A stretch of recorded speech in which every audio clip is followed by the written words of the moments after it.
Kumta Lions Revankar charitable ಕಣ್ಣಿನ ಆಸ್ಪತ್ರೆಯು June 5ರಂದು Kumta Lions ಭವನದಲ್ಲಿ ಉಚಿತ ನೇತ್ರ ತಪಾಸಣಾ ಶಿಬಿರವನ್ನು ಆಯೋಜಿಸಿತ್ತು. ಈ ಶಿಬಿರದಲ್ಲಿ ಸುತ್ತಮುತ್ತಲಿನ ಗ್ರಾಮೀಣ ಪ್ರದೇಶದ 25ಕ್ಕೂ ಹೆಚ್ಚು ಜನರು ಭಾಗವಹಿಸಿ ತಮ್ಮ ನೇತ್ರಗಳನ್ನು ತಪಾಸಣೆಗೆ ಒಳಪಡಿಸಿಕೊಂಡರು.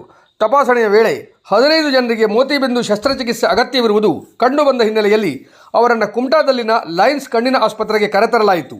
ಜೂನ್ 6ರಂದು ಆಸ್ಪತ್ರೆಯ ನೇತ್ರ ತಜ್ಞರಾದ ಡಾಕ್ಟರ್ ಮನೋಜ್ ಹಾಗೂ ಡಾಕ್ಟರ್ ರಾಜಶೇಖರ್ ಅವರ ನೇತೃತ್ವದ ವೈದ್ಯಕೀಯ ತಂಡವು ಇವರೆಲ್ಲರಿಗೂ ಯಶಸ್ವಿಯಾಗಿ ಶಸ್ತ್ರಚಿಕಿತ್ಸೆ ನೆರವೇರಿಸಿತು. ಶಸ್ತ್ರಚಿಕಿತ್ಸೆಗೆ ಒಳಗಾದ ರೋಗಿಗಳಿಗೆ ಗುರುವಾರ ಮತ್ತು ಶುಕ್ರವಾರ ಆಸ್ಪತ್ರೆಯಲ್ಲಿಯೇ ವಾಸ್ತವ್ಯದ ವ್ಯವಸ್ಥೆ ಕಲ್ಪಿಸಲಾಗಿತ್ತು. ಶನಿವಾರ ಬೆಳಗ್ಗೆ ಆಸ್ಪತ್ರೆಯಿಂದ ಇವರನ್ನು ಬೀಳ್ಕೊಡಲಾಯಿತು. ಈ ಅವಧಿಯಲ್ಲಿ ವಸತಿ, ಔಷಧ ಉಪಚಾರ, ಶಸ್ತ್ರಚಿಕಿತ್ಸೆ, ಊಟ ಉಪಹಾರ ಸೇರಿದಂತೆ ಎಲ್ಲ ವ್ಯವಸ್ಥೆಯು ಸಂಪೂರ್ಣ ಉಚಿತವಾಗಿತ್ತು. ಆಸ್ಪತ್ರೆಯ ಎಲ್ಲ ಸಿಬ್ಬಂದಿಗಳು ಶಿಬಿರದ ಯಶಸ್ಸಿಗೆ ಸಹಕರಿಸಿದರು. ಕಳೆದ 19 ವರ್ಷಗಳಿಂದಲೂ ತಿಂಗಳಿನ ಪ್ರತಿ ಗುರುವಾರ ಜಿಲ್ಲೆಯ ವಿವಿಧೆಡೆ ನಮ್ಮ ಲಯನ್ಸ್ ಹ್ಯುಮ್ಯಾನಿಟೇರಿಯನ್ ಸರ್ವಿಸ್ ಟ್ರಸ್ಟ್ ವತಿಯಿಂದ ಇಂಥ ಉಚಿತ ನೇತ್ರ ತಪಾಸಣಾ ಶಿಬಿರಗಳನ್ನು ಹಮ್ಮಿಕೊಳ್ಳುತ್ತಾ ಬರಲಾಗುತ್ತಿದ್ದು, ಈವರೆಗೆ ಶಸ್ತ್ರಚಿಕಿತ್ಸೆಗೆ ಅತ್ಯವಶ್ಯವುಳ್ಳ 9,000ಕ್ಕೂ ಅಧಿಕ ಜನರು ಈ ಉಚಿತ ಶಸ್ತ್ರಚಿಕಿತ್ಸಾ ಸೌಲಭ್ಯದ ಸದುಪಯೋಗ ಪಡೆದುಕೊಂಡಿದ್ದಾರೆ ಎಂದು ಆಡಳಿತ ಅಧಿಕಾರಿ ಜಯದೇವ ಬಳಗಂಡಿ ಮಾಹಿತಿ ನೀಡಿದ್ದಾರೆ.